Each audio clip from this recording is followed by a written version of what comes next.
Hello, hello, welcome back. We are in Chapter 10, Probability, focusing on Lesson 4, Theoretical Probability.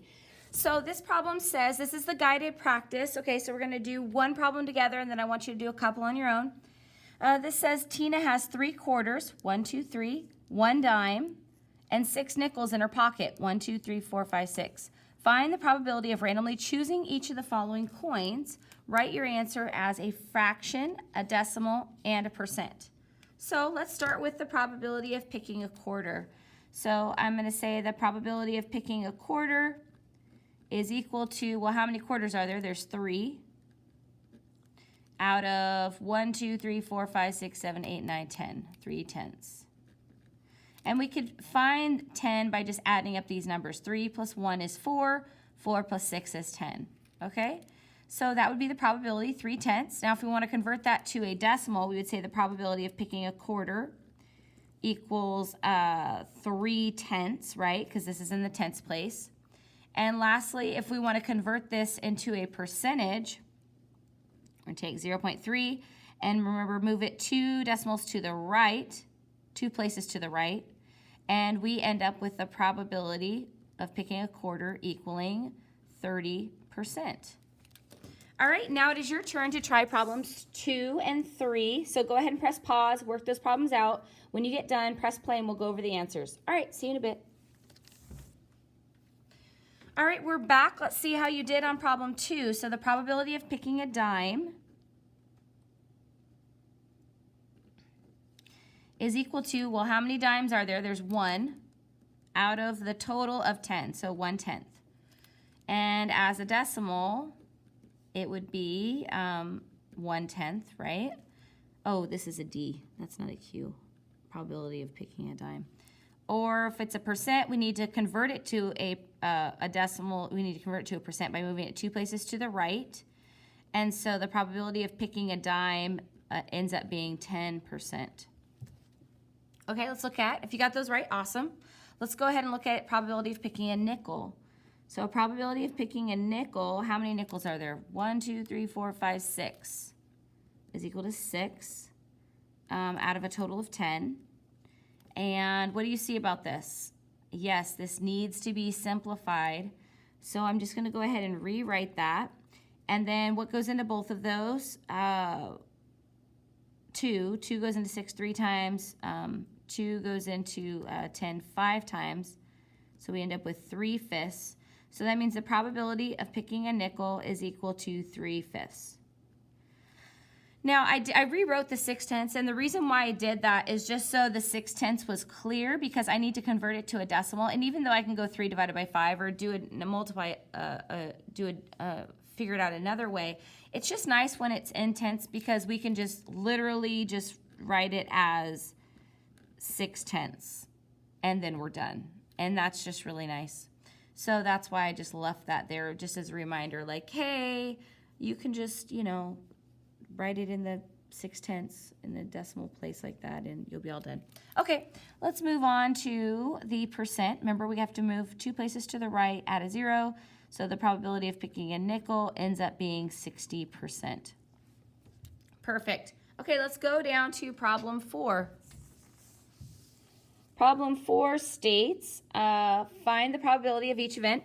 Write your answer as a fraction, decimal, and a percent. Round to the nearest tenth of a percent. So that's another thing we have to remember, round to the nearest tenth of a percent. Round. Okay.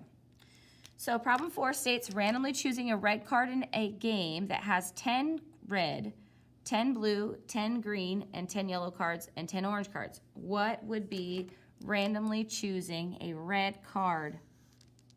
So I want you to go ahead and try to work that one out on your own. So go ahead and pause. When you get done, press play and we'll talk about it.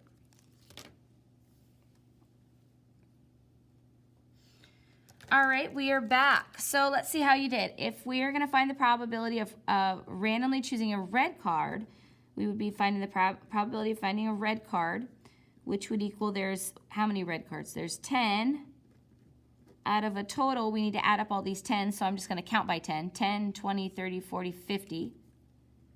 Okay. And then we just need to reduce this. We need to simplify it. So what goes into both 10 and 50? I would say 10. 10 goes into 10 one time. 10 goes into 50 5 times. So we end up with 1/5. That means the probability of picking a red is equal to 1/5. And then we need to go ahead and convert that to a decimal. Now, I know that if we make this 5 into a 10, then it's really easy to convert it to a decimal. So that's what I'm going to do. I'm going to multiply the 5 by 2 to the top and the bottom. And 1 times 2 is 2. 5 times 2 is 10. And there I have 2/10, which means I can just write 2/10 like that. And then finally, I need to write that 2/10 as a percentage. So I'm going to move that decimal 2 places to the right, add a 0, and I end up with 20%. So there you go right there.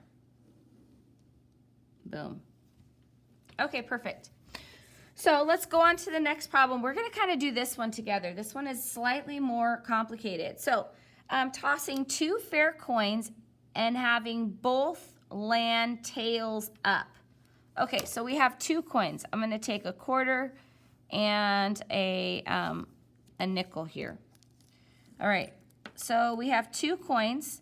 They both have a heads, right? And they both have a tails. So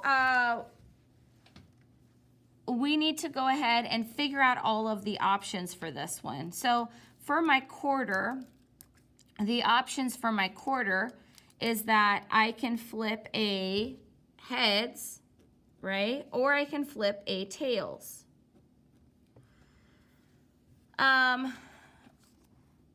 Now, the reason I have to figure out all of the outcomes is because I need to write the total underneath, like what's the total outcome. So let's look at it.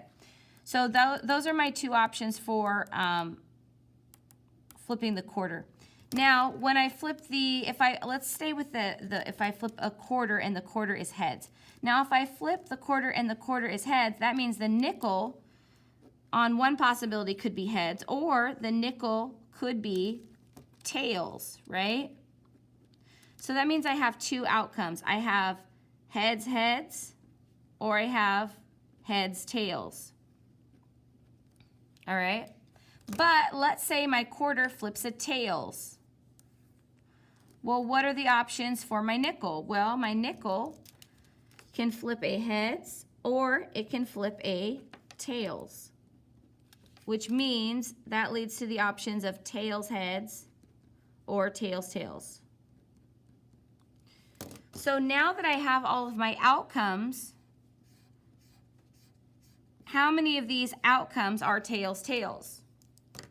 Well, there's 1, right? So that means the probability of picking let's say probability of, I'm going to rewrite this. The probability of getting a tails and then a tails would be 1 out of a total of 1, 2, 3, 4 outcomes. So it would be 1/4. Okay? And then we need to go ahead and, so that's the probability, but we need to write it as a fraction, decimal, and a percent. So I'm going to go over here and just go 1 divided by 4 to convert it to a decimal. 1 divided by 4. Do the long division. 4 cannot go into 1, but it can go into 10 2 times. 2 times 4 is 8, and I subtract 10, take away 8 is 2. I need to add a 0 and drop it like it's hot. And I get 4 going into 25 times. So that means my decimal is 0.25, because if I go 5 times 20, 20, no remainder. And then lastly, I just need to take this decimal and convert it to a percentage. So 0.25, move it 2 places to the right, and I end up with 25%, which is my answer right there. Boom shakalaka. All right, cool. So let's go on to the next page here.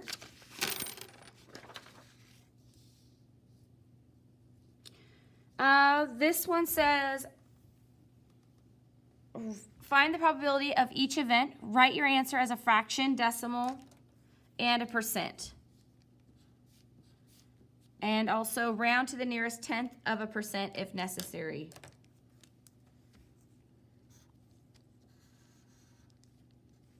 Okay, so I want you to go ahead and try problem 6 and 7 on your own. So go ahead and pause, work out 6 and 7. When you get done, press play and we'll talk about it. All right, we are back. Let's see how you did on problem 6. So it says randomly choosing one of the 4 S's from a bag of 100 letter tiles. Okay, so what is the probability of picking an X? So I'm going to write the probability of picking an S is, well, how many S's are there? There's 4 out of a total of 100. So then we just need to go ahead and reduce this because it's 400ths, and that's really, really nice when you're converting to a decimal. I'm going to rewrite it so I don't muddy it up when I cancel stuff out trying to simplify. So I know that with 4 and 100, 4 goes into both. 4 goes into 4 one time, and 4 goes into 100 25 times. So the probability ends up being 1/25. So I'm going to write the probability of picking an S is equal to 1/25. But now I need to convert it to a decimal.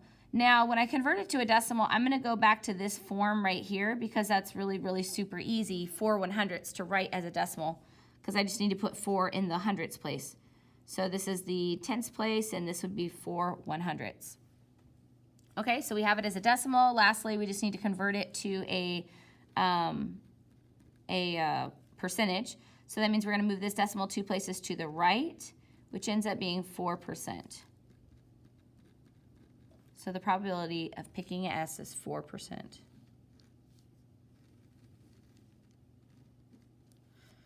Okay, let's see how you did on 7. So we're going to find the probability of rolling a number greater than 4 on a number cube. So we're dealing with a number cube, right? 1, 2, 3, 4, 5, 6. Which numbers are greater than 4? So greater than 4, the only options would be 5 and 6. So there's 2 options. Rolling a number greater than 4. So the probability of a greater than 4, that's what I'm going to just put.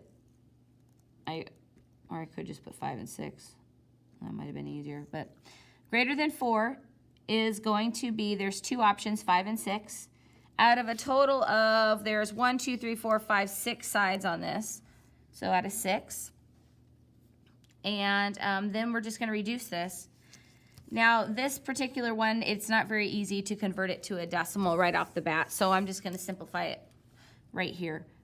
So 2 goes into both of those. 2 goes into 2 one time. 2 goes into 6 3 times, so I end up with 1/3. That is the probability. So probability greater than 4 is equal to 1/3. Now I need to go ahead and convert this into a decimal. To do that, I'm going to go 1 divided by 3.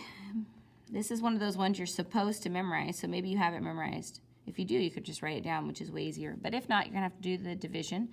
3 doesn't go into 1, but it does go into 10 3 times. 3 times 3 is 9. We subtract. We take a 0 and drop it like it's hot. 3 goes into 10 3 times. 3 times 3 is 9. We subtract. Oh, it looks like a pattern. So this is going to be a repeating 3. So the decimal would be like that, 0.3. Repeating. And then lastly, we just need to take this decimal and convert it to a percent. So we know it's 0.3 repeating. So I'm going to write a couple of these 3 repeatings. We're going to convert it to a percent, we move it 2 places to the right. So that means we end up with 33.33%. But our answer says round to the nearest 1/10 of a percent. So that would be right here. This is the nearest 1/10. So we look to this. Does this round the number up, or does this 3 stay the same? Well, this would have to be a 5 or above, and it is not. So that means our percentage is 33.3%.